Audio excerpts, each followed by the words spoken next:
Hi everyone, what is up? It's Jolene from sunshinediary.com. I'm so happy to be with you guys again today for another video. And I don't know if you knew this before, but among the many hats that I wear, one of them is that of a teacher.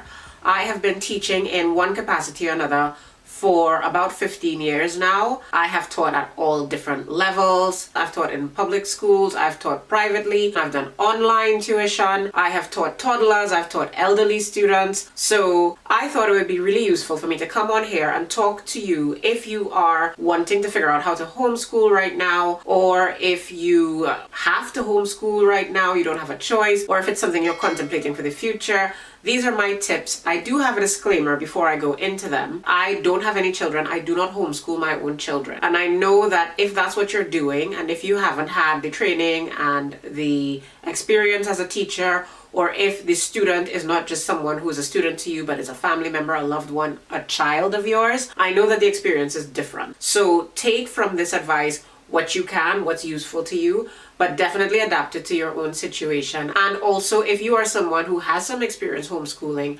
and you have something to add to the discussion, absolutely, please leave it in the description box below so that I can learn and so that anybody else watching this video can have an idea of what are the things that they might need to know for homeschooling their own child. Now, before I go any further into the video, I'm going to give you my too long didn't watch summary. Please do watch the video anyway. I really have a lot of detail in this video that I want to share with you all, but it is dense and I know that this can be a very intimidating topic. So to summarize, the very first category, broad category of suggestions, tips that I will be giving you is basically plan, plan, plan.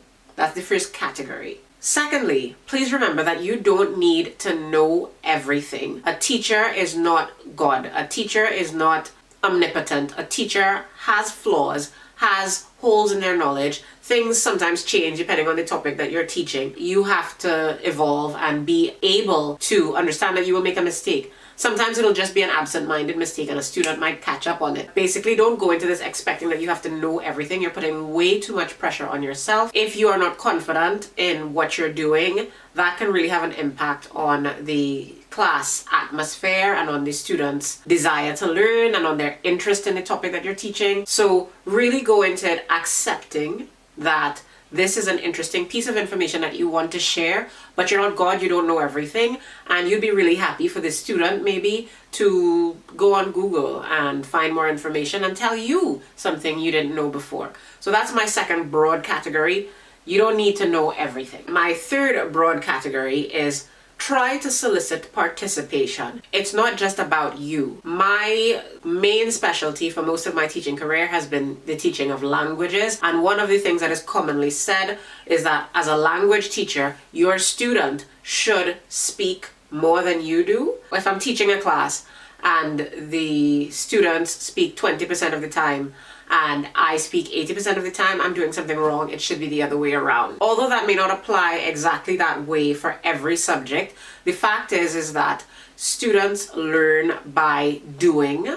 Many people learn that way, and really getting hands-on with things, getting their hands dirty, being asked questions, finding information on their own. Solicit participation and make sure that you're not just trying to deliver a lecture, but you're allowing your student to engage with you. So that was my brief, hopefully brief, too long didn't watch. And now for the detail of my 10 best tips for homeschooling from a teacher's perspective. My first tip is that you should go into your class with clear learning objectives. This might sound very intimidating, but chances are your school district will have given you some sort of syllabus. Teachers or the school that your child usually goes to, where you're homeschooling now but your child is intending to go back to this school or something, they will very often be able to give you coursework, be able to give you materials, be able to give you some guidelines as to what you're trying to accomplish with each lesson. So that's something to bear in mind. It's not just about finding activities or delivering information in a vacuum. There's really a structure there. There is a goal, and every step that you take needs to move you closer towards that goal. The second tip, and this is a place where you really have an advantage as a parent. You have an advantage over me as a teacher. and that is that you know your child really well. So for my second tip, what I would say is that you should allow your child's interests to guide what you do together in class, what resources you use to deliver certain content, what exercises you employ to get that child to arrive at the goal that you set in step one. You know your child better than anyone else. You know, do they like architecture? Are they interested in art? Do they like football? Would they understand everything if you use a metaphor regarding motor vehicles? Is this a real passion of theirs? Is your child an avid reader? Who is your child? That's something that you know, and it's something that you should absolutely use to tailor the lesson to the specific student. It's something that I can't easily do when I have 20-something students in front of me, but you can do it. My camera just died, so hopefully you got that last tip. That will really help to keep their attention, and it will help you to meet your learning objectives. Another tip, and this kind of goes along with my first point when I told you the first thing that I would recommend is that you plan. I would also recommend that you make sure in your planning that there are extra activities in case what you planned doesn't quite take up the allotted time, so that you use the time wisely. You can take whatever extra time you might have at the end of a lesson to reinforce what you did in that lesson, and that really helps learning, but you have to have planned something in advance. Establish a system of rewards and sanctions.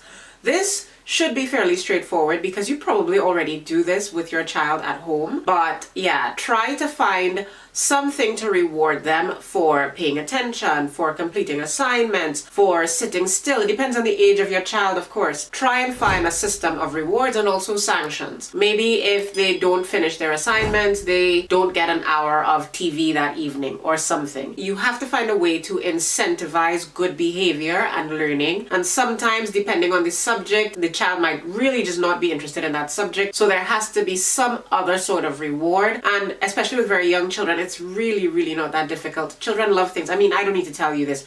You know that your child loves little things like stickers, or, you know, it can be something really simple and also very affordable. But definitely, before you even go into this, try and have a system so that they know, if I finish all of my assignments before dinner, tomorrow I will get an extra hour on my PlayStation or something. Make sure that you are thinking up age-appropriate material. A lot of children, and this is something that you forget easily when you're an adult, but a lot of children expect for you to give them a dictation, just something to write down, expect for you to guide them as to what notes they should take on a given lesson. A lot of children, depending on their age, may go into a school day and spend a good portion of that day doing craft projects, singing songs, learning nursery rhymes. It depends on the child, so make sure that you are thinking about age-appropriate material. Don't just tell yourself, oh, this has to be school, and I remember that school was like this, and so this is what we'll do. Remember that even, I would say, as far as 10, 12 years old, children learn a lot through play. So don't forget that you can sometimes make something a game. Challenge them to find something within a certain amount of time, or to solve a problem within a certain amount of time, and there's a reward if they do that. And that really is something that they enjoy, and it helps them learn. Vary the type of activities that you do. It really helps you not to get bored, it helps your child not to get bored, and it actually really helps people learn. Getting your hands dirty is a great way to have a sort of hands-on understanding of the topic that you're learning about, and really helps you internalize it and remember it. Don't just tell them something. Also show them a video or a documentary about it, or also teach them a song about it, or also give them a craft project that has to do with that, or also take them on a field trip. There's so many things that you can do to help a child to learn via many different, sometimes unconventional methods, and children really respond to that. And sometimes you can say, okay, so explain this to mommy, or you can say, pretend that you are a teacher and you're teaching your teddy bears. If you can get your student to get physically involved with what they're doing, that's great. And even if that's not what you do, make sure that you're not just teaching in one way. Vary the methods, because people learn via different mechanisms. Sometimes you forget, I think, that there will be times when your child is at school watching a documentary. You don't have to do everything. Try and find different means to get that information across. My 7th tip is that you should let your child be the teacher sometimes. Students expect to be asked to get involved, expect to sometimes come up and put their answer on the whiteboard, or they expect to be asked to read a passage. They expect to be asked to do research and find certain information rather than just be given this information. So don't forget that there is a lot of doing, independent learning, or teaching that your child is used to doing in a classroom setting. Don't be afraid to tell them, we are going to learn about World War II. Can you go online, do some research, and give me a summary about the key dates or the key figures who were important in World War II? You can let them do that assignment, and then that can be the grounds upon which you build your lesson. Don't expect to always do things in the I teach and then you do an exercise or an assignment sort of order. It can be any order. Students often expect that they will be asked to play a very active role in their own learning. My 8th tip, and this also goes along the same vein of don't expect to have to do everything yourself, it's not all up to you, is that you're not the only person homeschooling. Homeschooling, what I know about it is that it's a very communal activity. And teaching in a school works like that as well. I don't teach every single subject. When you're homeschooling, maybe you don't feel comfortable, despite all of the tips that you've heard and all of the research that you've done and all of the efforts that you've made, teaching a certain subject. In that case, it's fine to see if you can find a tutor, see if your class can join some other person's homeschool class. I have no idea how to teach piano, but I would like my child to learn to play an instrument. You don't speak any French, but you would like your child to learn French, and they have to learn a foreign language as part of the syllabus. Your child can attend my child's French lessons because I'm very comfortable teaching French, but my child can attend piano classes with your child. So remember that you're not doing this alone. There are all sorts of resources online that you can look towards. There are communities of homeschoolers that share tips and tricks and that also homeschool each other's children. You're not alone in this. It's not all up to you. So absolutely research. If you are really unable to deliver some sort of content, someone else is probably already doing it and would be happy to do it. And you may have something of value to share with your homeschooling community that you might not have even thought of. My 9th tip is that you should remember to ask questions. And don't just ask questions like, what did I say yesterday about this? Or what do you remember about that? Or what have you learned about this? But also try and ask questions that encourage critical thinking. It's not just about you delivering information, shoving information down a child's throat. That's not what we do. Ask a question that goes something like, why do you think King Henry did such and such? How do you think you would formulate a sentence in Spanish to say such and such? And allow them to try and figure things out on their own. It's really important to encourage that reflex of not just seeking answers and answers being given to them and you're the Google of the classroom. It's not about that. It's about helping them be able to come up with a response on their own, a logical response, because your child is intelligent.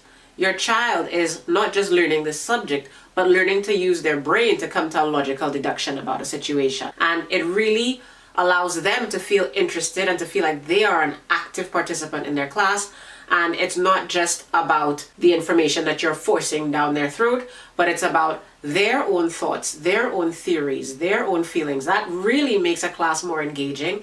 So I'd absolutely recommend that you ask questions that encourage critical thinking. My 10th and final tip is that you assess. I know that nobody likes tests. I don't like tests. Nobody likes tests. But I'm not necessarily talking about an actual exam, more so an activity that is structured to gauge how well the content you were trying to deliver has been received.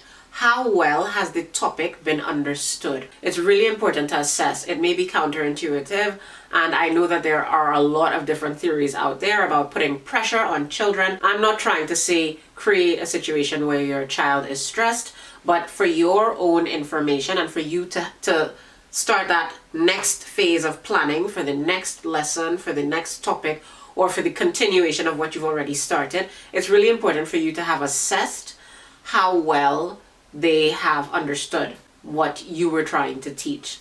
And there are many ways to do this that aren't stressful. It doesn't need to be phrased as a test. It doesn't need to be presented as a quiz. It can be a conversation. And that's a great thing when you have 2 or 3 children in your homeschool class and they're all your children. It can happen over dinner. Why do you think the American Civil War happened? What have you understood about it? Can you tell me, if you had to tell it like a story, where would you start?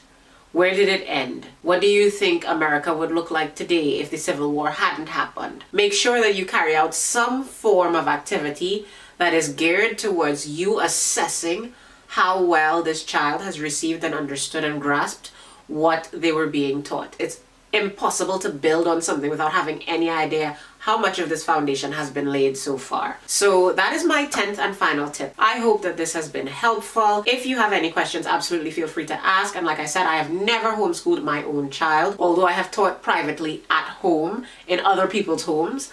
But if you are a homeschool parent, you know a lot about this topic.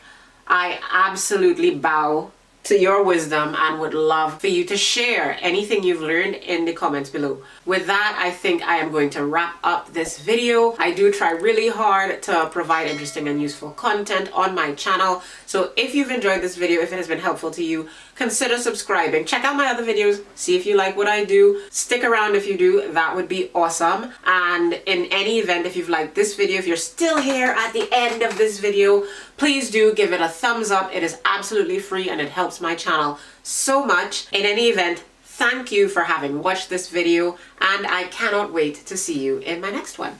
Bye. People think that it's bad for students. They think that until they become a teacher and they have to mark exams.